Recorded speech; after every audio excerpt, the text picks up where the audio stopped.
Vanilla flavour అనగానే మనకు white colour లో ఉంటుంది. బట్ ఈ స్టోర్ లో చూసాను నేను లైక్ క్రీమ్ కలర్ లో ఉంటుంది, అవును. బిస్కెట్ కలర్ అంటుంటారు. అండ్ దాంట్లో మళ్ళీ బ్లాక్ కలర్ క్రిస్టల్స్ ఉంటాయి.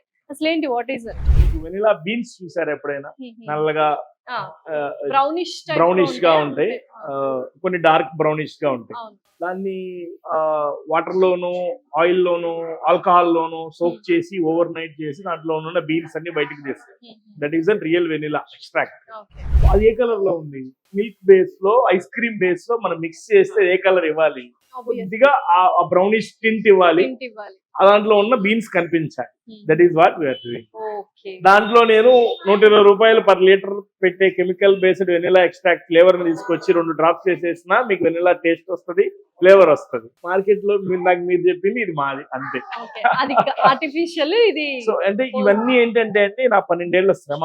అంటే చూడడానికి మనం 100 రూపాయల ఐస్ క్రీమే కదా అని చాలా మంది అనుకుంటారు. ఇండియా మార్కెట్ గానీ బయట కంట్రీ మార్కెట్ గానీ ఐస్ క్రీమ్ కున్న మార్కెట్ చాలా పెద్దది, racks of crores. So how you position, how you take the opportunity అనేది దట్స్ యువర్ ఛాలెంజ్.